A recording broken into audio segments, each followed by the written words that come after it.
ಪಾಲಿಸು ಅನ್ನವರತ ತಂದೆ ಶರಣು ಬಸವೇಶ ಶರಣಂ ಶರಣಂ ಶರಣಂ ತಂದೆ ಶರಣು ಬಸವೇಶ ಶರಣಂ ಶರಣಂ ಶರಣಂ ಪಾಲಿಸು ಅನ್ನವರತ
ತಂದೆ ಮದಗುಣಿಕಿ ಮಹಾತ್ಮನೇ ಕಣ್ಣು ತೆರೆದು ನೋಡು ತಂದೆ. ಈ ಭರತ ಭೂಮಿಯಲ್ಲಿ ಪುಂಡ ಪುಡಾರಿಗಳ ಪುಂಡಾಟಿಕೆಯನ್ನು ಎಲ್ಲಿ ನೋಡಿದರಲ್ಲಿ ದುಷ್ಟ ಶ್ರೀಮಂತರ ಹಟ್ಟಹಾಸ, ಭ್ರಷ್ಟ ರಾಜಕಾರಣಿಯ ಶ್ರೀಮಂತರ ಹಟ್ಟಹಾಸ. ದಯವಿಟ್ಟು ಹೆಣ್ಮಕ್ಳು ಜಾಸ್ತಿ ಅದಾರ ಅಲ್ಲಿ ಮ್ಯಾಗ ಕಟ್ಟಿವ್ರು ಅವ್ರೊಂದ್ ಸ್ವಲ್ಪ ಇಳಿರಿ. ಇಲ್ಲಿ ಬಹಳ ಜನ ಬರ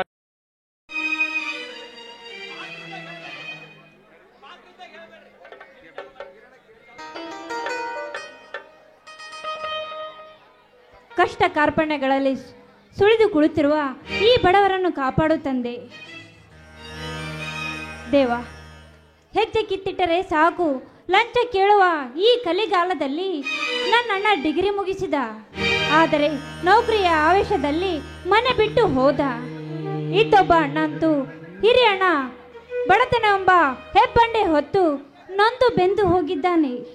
ಒಂದು ಕಡೆ ಬಡತನದ ಚಿಂತೆ ಆದರೆ ಇನ್ನೊಂದು ಕಡೆ ತಂಗಿಯ ಚಿಂತೆ, ಮತ್ತೊಂದು ಕಡೆ ಮನೆ ಬಿಟ್ಟು ಹೋದ ತಮ್ಮನ ಚಿಂತೆ.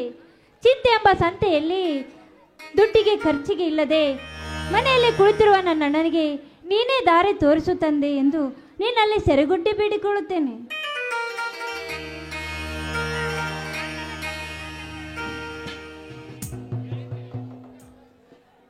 ತಂಗಿ ಪವಿತ್ರ, ಪೂಜೆ ಆಯ್ತೇನಮ್ಮ?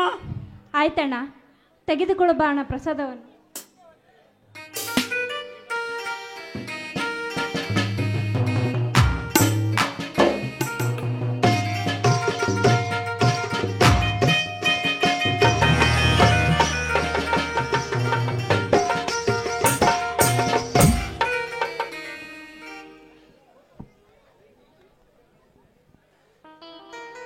ತಂಗಿ, ಎಷ್ಟು ಬೇಗ ಎದ್ದು ಶ್ರೀ ಶರಣಬಸವೇಶ್ವರ ನಾಮಸ್ಮರಣೆ ಮಾಡುವೆಯಲ್ಲಮ್ಮ. ನಿಜವಾಗಲು ನಿನ್ನ ಭಕ್ತಿ ಮೆಚ್ಚಬೇಕಾದದ್ದು ತಂಗಿ, ಮೆಚ್ಚಬೇಕಾದದ್ದು. ಅಣ್ಣ, ಶರಣ ಬಸವೇಶ್ವರನ ಸ್ಮರಣೆಯೇ ನಮ್ಮ ಸೇವೆ ಅಲ್ಲವೇನಣ್ಣ? ಸೃಷ್ಟಿಕರ್ತನೂ ಅವನೇ, ಪ್ರಳಯಾಧೀಶನೂ ಅವನೇ.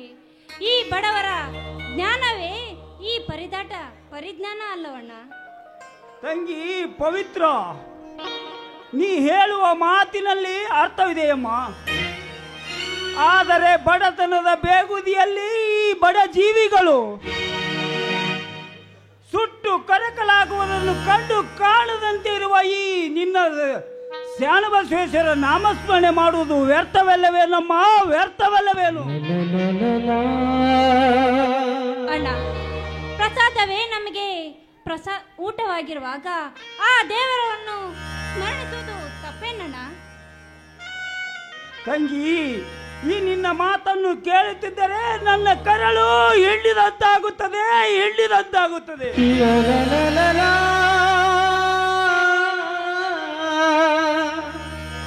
ಮದುವೆಯ ವಯಸ್ಸಿಗೆ ಬೆಳೆದು ನಿಂತ ತಂಗಿಯ ಕೊರಳಿಗೆ ಕರಿಮಣಿ ಸರ ಕಟ್ಟಿಸಲಿಕ್ಕಾಗದೆ, ತುತ್ತು ಅನ್ನವು ಹಾಕಲಿಕ್ಕಾಗದ ನಿರ್ಗತಿಕ ಪಾಪಿ ಅಮ್ಮ, ಇಲ್ಲಿಲ್ಲ ಅಲ್ಲ ನಿರ್ಗತಿಕ ಪಾಪಿ. ಅಣ್ಣ, ಆ ವಿಧಿ ಲಿಖಿತದಲ್ಲಿ ತಾಳಿಯ ಬದಲಾಗಿ ನೇಣು ಹಗ್ಗ ನೇತಾಡುತ್ತಿರುವಾಗ ಯಾರೇನು ಮಾಡೋದಕ್ಕಾಗುತ್ತಣ್ಣ?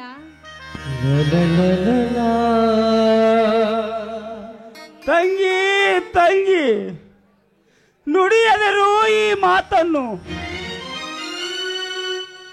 ಎಷ್ಟೇ ಕಷ್ಟ ಬಂದರೂ ಎದುರಿಸಿ ನಿನ್ನ ಮದುವೆ ಮಾಡುವುದು ನನ್ನ ಕರ್ತವ್ಯ.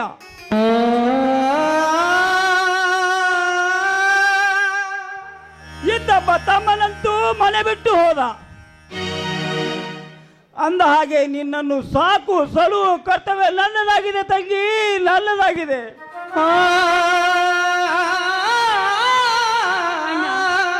ಪ್ರಸಾದವೇ ನಮ್ಮ ಹೊಟ್ಟೆಗೆ ಊಟ. ನೋಡೋಣ, ಅಂತ ಪ್ರಸಾದ ಎಲ್ಲರಿಗೂ ಸಿಗುವಂತದ್ದಲ್ಲಣ್ಣ. ಅಣ್ಣ, ನಾವು ಬಡವರಾಗಿ ಹುಟ್ಟಿದ್ದು ತುಂಬಾ ಅದೃಷ್ಟ. ಅಯ್ಯೋ ತಂಗಿ ತಂಗಿ, ಎಂತ ಕಠೋರ ಮನಸ್ಸಮ್ಮ ನಿನ್ನದು, ಎಂತ ಕಠೋರ ಮನಸ್ಸು. ಒಪ್ಪತ್ತು ಗಂಜಿ ಉಂಡು ಅಂಜಿ ನಡೆಯುವ ಸ್ಥಿತಿ ಬಂದಿರುವಾಗ ಉಕ್ಕಿದ ದುಃಖವನ್ನು ಮನದಲ್ಲಿ ನುಂಗಿ ಆನಂದದಿಂದ ಹೇಳುವೆ ಅಲ್ಲಮ್ಮ, ಬಡತನ ಸಿಕ್ಕಿದ್ದು ನಮ್ಮ ಪುಣ್ಯ ಅಂತ, ನಮ್ಮ ಪುಣ್ಯ ಅಂತ. ಅಣ್ಣ, ಪಾಲಿಗೆ ಬಂದದ್ದು ಪಂಚಾಮೃತವಲ್ಲವೇ? ಅಯ್ಯೋ ವಿಧಿಯೇ,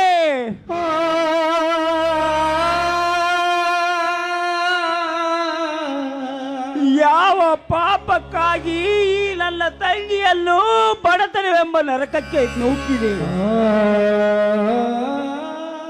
ತಂಗಿ, ನಿನ್ನ ವಯಸ್ಸು ಚಿಕ್ಕದಾದರೂ ಮನಸ್ಸು ಮಾತ್ರ ಬಹಳ ವಿಶಾಲವಾದುದು ತಂಗಿ, ಬಹಳ ವಿಶಾಲವಾದುದು. ಹಾ ತಂಗಿ, ಹೊತ್ತಾಯಿತು. ನಾನು ಎಲ್ಲಿಯಾದರೂ ಕೂಲಿ ಹುಡುಕಿ ಕೂಲಿ ಕೆಲಸ ಮಾಡಿ ಪಗಾರ ತರ್ತೇನೆ ತಂಗಿ, ಪಗಾರ ತರ್ತೇನಮ್ಮ. ಮನೆಗೆ ನಡಿಯಮ್ಮ. ಅಣ್ಣ, ನಾನು ನಿನ್ನ ಜೊತೆಗೆ ಬರುವೆ. ನನಗೂ ಯಾವುದಾದರೂ ಕೆಲಸ ಕೊಡಿಸಣ್ಣ. ಬೇಡ ತಂಗಿ, ಬೇಡ.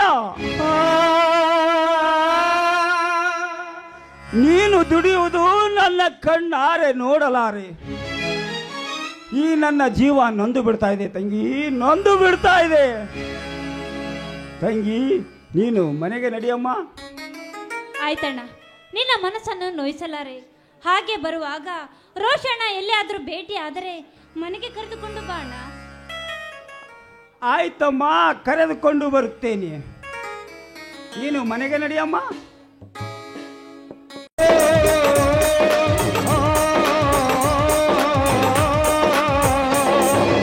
ಅಣ್ಣ ತಂಗಿಯರ ಈ ಬೌದ ಜನ್ಮ ಜನ್ಮಗಳ ಅನುಬೌದ, ಅಣ್ಣ ತಂಗಿಯರ ಈ ಬೌದ ಜನ್ಮ ಜನ್ಮಗಳ ಅನುಬೌದ. ದೇಹಕ್ಕೆ ಬರಲು ದೇಹಕ್ಕೆ ಬರಲು ನಾವಾಗಲು ಪರಿಸುತ್ತಿದೆ ಈ ರಕ್ಷಾ ಬಂಧನ, ಈ ರಕ್ಷಾ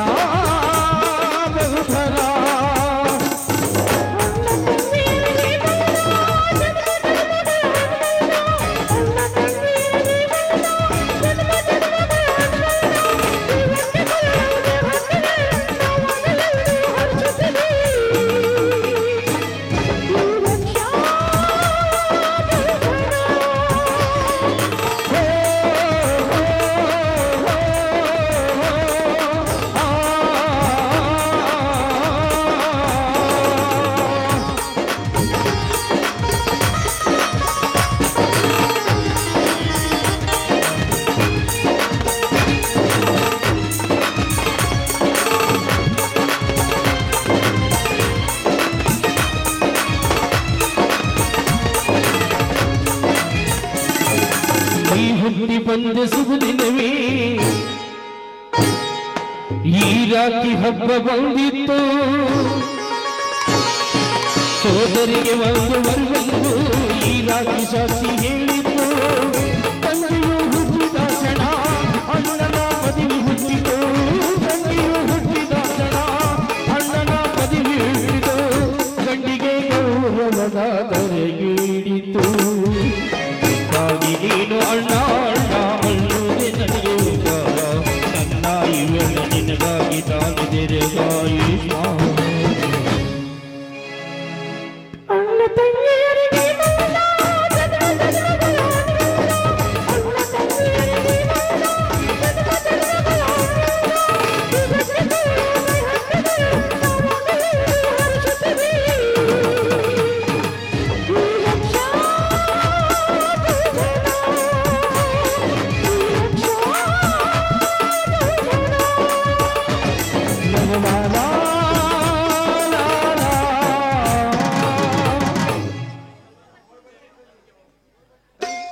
ತಂಗಿ ನಾನು ಹೋಗಿ ಬರ್ತೇನಮ್ಮ. ಆಯ್ತಣ್ಣ, ಆದಷ್ಟು ಬೇಗ ಬಂದು ಬಿಡು. ಆಯ್ತಮ್ಮ.